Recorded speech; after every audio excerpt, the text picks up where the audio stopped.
മീൻ കഴിക്കണം എന്ന ആഗ്രഹം കൊണ്ട് ഇന്ന് നമ്മൾ പോകുന്നത് ഫിഷ് മാർക്കറ്റിലേക്കാണ്.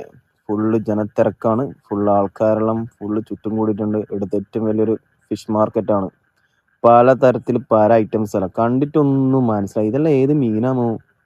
ഇതെല്ലാം ആദ്യമായിട്ടാണ് ഇങ്ങനത്തെ സാധനത്തിലെല്ലാം കാണുന്നത്. ഇതെല്ലാം നോക്കിയേ, ഇതെല്ലാം ഏതാണ്? നീളം വെച്ച സാധനം ഒന്നും തിരിയുന്നില്ല, ഏത് മീനാണ് ഏതാണ്. ഇതെല്ലാം എവിടെയോ വീഡിയോയിൽ കണ്ട പോലെ തോന്നുന്നുണ്ട്. ഈ സാധനത്തിലെല്ലാം ഒന്നും അറിയില്ല, പേരെല്ലാം എന്താണ്.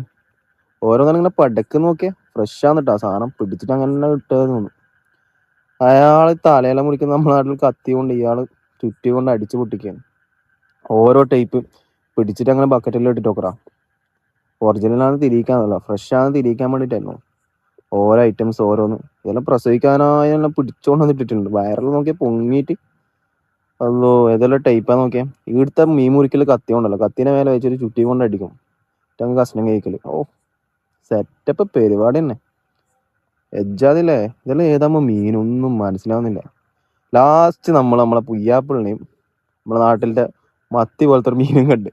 വേറെ വയ്യൊന്നും ഇല്ല. ഇപ്പൊ എന്താ ചെയ്യാ, ഏതായാലും വന്നല്ലേ. അറിയാത്ത മീൻ വാങ്ങാനും കഴിയില്ല. ഇവിടുത്തെ മീനിന്റെ ടേസ്റ്റ് എന്തെല്ലോ ആണ്, ഒന്നും തിരിയില്ല. ലാസ്റ്റ് നാലൊരു അയല പോലത്തെ സാധനം, അയല തന്നെ തോന്നുന്നു. നാലെണ്ണം എടുത്ത് ഏതായാലും നോക്കി നോക്കാം, വന്നല്ലേ. 50 ഉറുപ്പ്യക്ക് 4 എണ്ണം വാങ്ങി നേരെ വിട്ട്.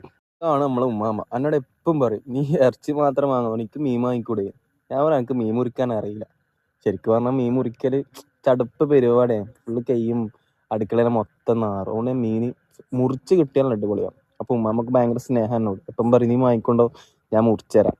ഞാൻ ഇന്ന് കാണാതെ കയറിപ്പോകുന്നുണ്ടായി, പക്ഷെ കണ്ട്.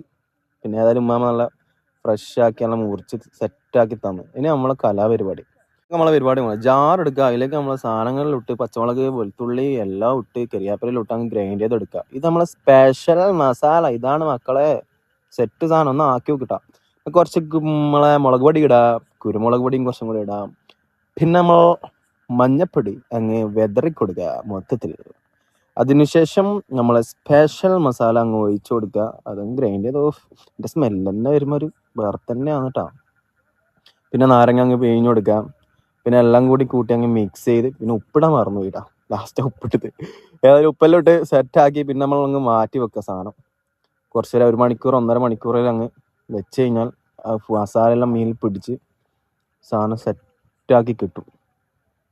അത് കുറച്ച് എത്ര സമയം വെക്കുന്നു അത്രയും ടേസ്റ്റാണ്. പിന്നെ എണ്ണയിൽ ഒഴിക്കുമ്പോൾ ഇവിടെ നല്ല തണുപ്പാണ്. ഇപ്പൊ ഫുള്ള് കട്ട പിടിച്ചിട്ടേ ഇല്ലേ, ഇത് കുത്തിപ്പൊട്ടിക്കേണ്ട അവസ്ഥയിലാണ്. ലാസ്റ്റ് എണ്ണയിൽ ഒഴിച്ച് ചൂടാക്കിയ ശേഷം നമ്മളെ മീനങ്ങ് വെക്കാം. അപ്പൊ വെക്കുമ്പോൾ തന്നെ മൂക്കിലേക്ക് ഇങ്ങനെ ഒരു മണം വരും മോനെ, കിട്ടില്ല. മൂക്കിലേക്ക് അടിച്ച് കയറുമ്പോൾ തന്നെ ഇങ്ങനെ വായനാൾ ഇങ്ങനെ വെള്ളം വരും. എന്നാൽ ആ മണം, മസാലേന്റെ മണം, ഓ ഒന്നും പറയണം. പിന്നെ അതിന്റെ മേലേക്ക് കുറച്ചിങ്ങനെ ഒഴിച്ചു കൊടുത്ത് അങ്ങ് സെറ്റാക്കി വെക്കാം. സാധനം ഒന്ന് ഇളക്കി കൊടുക്കുമ്പോൾ തന്നെ ഇങ്ങനെ മണം, ഫുള്ള് റൂം ഫുള്ള് മീൻ പൊരിച്ചതിന്റെ മണം. ആഹാ, നല്ല സെറ്റാക്കി ഇങ്ങനെ മൊരിഞ്ഞ് വരുന്നുണ്ട് സാധനം. ഓ, കാണുമ്പോൾ തന്നെ. പിന്നെ അതിന്റെ മേലെ കുറച്ചും കൂടി നമ്മളെ കരിവേപ്പിലെല്ലാം ഇട്ട് കൊടുക്കുക. ഇവിടെ കരിവേപ്പക്ക് കറിപ്പത്തർ എന്നാട്ടാ പറയാം, എന്തെല്ലോ പേരാണ് കറിപ്പത്തർ. അങ്ങനെ നമ്മളെ കറിപ്പത്തർ ഇട്ട് കൊടുത്ത് നല്ല സെറ്റാക്കി. പിന്നെ നല്ല പയറ് കഞ്ഞിയും 2 മീൻ പൊരിച്ചും മാങ്ങച്ചാറും കൂട്ടി ഒരു പിടി പിടിച്ചാൽ സെറ്റ്.